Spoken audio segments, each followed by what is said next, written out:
And Kevin Andrews, good morning. Good morning, Alan. Can I just come to the issue firstly? The barrier reef is going to disappear. If that's true, nothing that's happening in Canberra this week will save the barrier reef. Nothing that's happening in Canberra will have any impact on whether we have more hot days in Melbourne, more floods, more fires, more rising seas. What are we doing this for?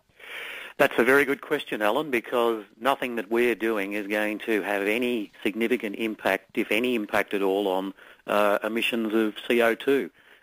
25% of the emissions come from China, another 25% from the US. They're building power stations hand over foot in China at the present time, and they will continue to pump enormous amounts of emissions into the atmosphere. Yet the people listening to you know for a certainty the one thing they know is that our Parliament could today pass, or tomorrow, or this week, legislation which is going to tax the tripe out of Australian business and Australian individuals. What is the urgency of all of this? I mean, Copenhagen by the day looks like a giant meeting in search of a reason for meeting. Well, Mr Rudd's indecent haste is something which is quite appalling. He says that we've got to get this through this week. There is absolutely no reason for us to be deciding this issue this week. None of the other major countries around the world are doing so. I was in the United States last week, and I can tell you that there is no political appetite for doing anything about it at the present time in the US, and given that it's a congressional election year next year, it's unlikely they'll do anything next year. That's right. Then on top of this, and this was all happening before we had the fraud and the revelations from these emails. Was any of this debated in the Parliament yesterday? Well, we spent most of our time in the Parliament yesterday actually in a party meeting debating it, and a number of people who contributed to that debate did talk about this fraud in the email, and that in itself is something which I believe demands some investigation. We've been told for years now that the Earth is warming, and it seems that's been based on manipulated data. Yes, and I mean supporters of the theory of anthropogenic man-made global warming, doctoring evidence, suppressing information, intimidating those who don't support the theory, and yet here we've got legislation being rammed down our throat. The electorate know nothing about it. Your party knew nothing about it. They've only been told two things about this. One was the strategy for negotiation, and the other was that agriculture would be exempt. And yet legislation which is based on an issue which is now fraudulent. That's right, and in addition to that, I haven't even had a chance to read through this legislation. We get amendments yesterday morning. There's a whole lot of questions about them. I've still got lots of questions about them. I've already had the likes of electricity generators saying that this is going to lead to them having to write off billions of dollars of their asset value. We know that the 750,000 small business operators in Australia are going to be hit by increased taxes. There's no compensation for them in this package. The whole thing is a disaster. So how does Kevin Rudd, the Australian Prime Minister, the Prime Minister of our country, escape censure for leading us into this massive carbon dioxide tax scheme when the justification for it now, established internationally, is based on fraud? Well, that's the reason why, in my view, this should not be finalised this week. It ought to go off to a committee. It ought to be looked at properly, including these questions about the science. And after some cool deliberations over the next couple of months, let's come back and have a look at it again. And in addition to that, Copenhagen will have been out of the way. Everybody says that Copenhagen is just going to be a talk fest from which there will be no significant action. So why is Australia... why does Mr Rudd want to impose these additional taxes on Australia and on Australians when we're going to be led to a comparative disadvantage with all our competitors? Absolutely. Now, one question before I come to yesterday. Mr Rudd needs, for this disaster to be put in place, 7 Liberal votes in the Senate. Whenever that vote is taken, will he get them? Frankly, I don't know. You talked about yesterday. The outcome of yesterday, in my view, is uncertain. We've got our leader saying one thing which seems to fly in the face of the facts in terms of the numbers and the way people spoke. He has said, just let me come to that, he is saying that a majority has backed his recommendation to support the government's ETS legislation with amendments. Now, is that true? My numbers don't suggest he's got a majority in support. Well, I'll tell you what my numbers are, and there was a call by quite a number of speakers to have a secret ballot. That was rejected. But my numbers are that there were either 73 or 74 speakers, and 41 of them spoke against supporting this proposition. That is, they either opposed it or said it should be deferred until after Copenhagen. Now, 41 of 73 or 74 is a clear majority. That's right. Then, of course, he is arguing that the Shadow Cabinet supported him 14-6.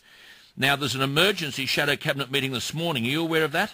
I've heard that. Called at 8 o'clock this morning. Even if you add the 14 and 6 on, he still doesn't win. You still don't get a majority. So why would he be telling the media that the majority of his party have backed his recommendation to support the legislation? Well, we're all perplexed about that.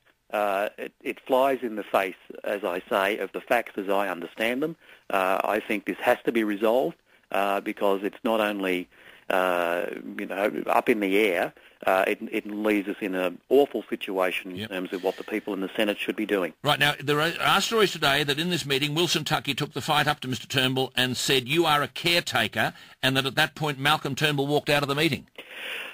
Look, I recall Mr Tuckey saying a number of things. Most significantly, he gave notice that he would be moving a spill motion on Thursday morning. Okay, let me just take that up with you then. Moving a spill motion, for that to happen, you'd need a party room meeting. That's correct. Now, there are suggestions that only the leader, because most of us have not been through this sort of stuff with an intransigent leader, whether or not he is going to call a party room meeting, that is he the only one who can call a party room meeting? Look, we don't have rules of our party. No. That's something that should be rectified in my view. But we don't have rules. But it would be extraordinary where notice has been given of a spill, that I understand that has now been put in writing and is being circulated. It would be extraordinary if that wasn't facilitated. Right, so you're saying that there is a notice of a spill motion to be moved at a party room meeting on Thursday? That's correct. It would require Mr Turnbull to call that meeting, would it not? It would. If he doesn't do that, well then we'll have to think about what happens. But right. Now, he did say yesterday, if people are unhappy, they can take whatever steps they deem to be appropriate. Now, presumably Mr Tuckey has taken that step, and he's moved for a spill meeting on Thursday morning. If those positions of leadership, and there are only two, Malcolm Turnbull and Julie Bishop, are declared vacant, would you be a starter, a candidate for the leadership? Yes, I would. And for what reason? Look, I believe we've got to reconnect with the Australian people, Alan. People are very concerned about a whole range of issues. I think people see Mr Rudd as quite inauthentic when it comes to the way he deals with policy. On this issue alone, there is growing concern in the electorate that this is going to be a massive tax by Mr Rudd, which we will be paying for not just for years to come, but for decades to come. Our children will still be paying this off for decades to come. And there's been no adequate debate about the real economic impact of this, the tax impact of this on Australians. And could I make a minor, it's not a minor technical point, you are being asked to vote for a bill and put it into law, which isn't the real legislation anyway. The amendments will not be written into the legislation until later. Well, there's amendments and there's regulations. There's a whole range of things in relation to this. But once it's there, there's no doubt about this. It will be virtually impossible to unwind. That's correct. Now, let's come back to tomorrow morning. If a spill motion is put by Wilson Tuckey, is it your information, because people have been up all night and you're one of them, is it your information that he will get a seconder for that motion? Oh, yes, I believe so. Right. So that then will require a vote of the party room. Do you believe, as we speak now, that the numbers exist in the party room to vote to have, and a spill for the benefit of my listeners just means that all leadership positions are declared vacant? It may be a spill for the reps' leaderships, it may be a spill for all of them. But do you believe there are the numbers to have the leadership of the Liberal Party and the deputy leadership declared vacant? Alan, I haven't counted the numbers. I've just got in this morning after a late night last night. But all I can say is that there is a great deal of unhappiness about where we are at the present time, and I think most people believe we've got to resolve it. Can the party survive if Malcolm Turnbull were to stay? That's in the polls and in terms of credibility with the electorate. If Malcolm Turnbull were to stay on as leader, or is the perception that there is no opposition while on this crucial matter he continues to support Kevin Rudd? Well, you've seen the polls like I have, Alan, and we are doing poorly in the polls. I think we're starting to eat into, the base of people who support us. Now, if that's the situation... You've got to do something about it. We've got to do something about it. And therefore, have you got any inkling what this unexpected shadow cabinet meeting might be for 8 o'clock this morning? I presume it's to speak about this issue, but I'm not a member of the shadow cabinet, so I know no more than that. And if you put your hand up, if the spill motion is successful, have you got any indication whether others may also put their names forward?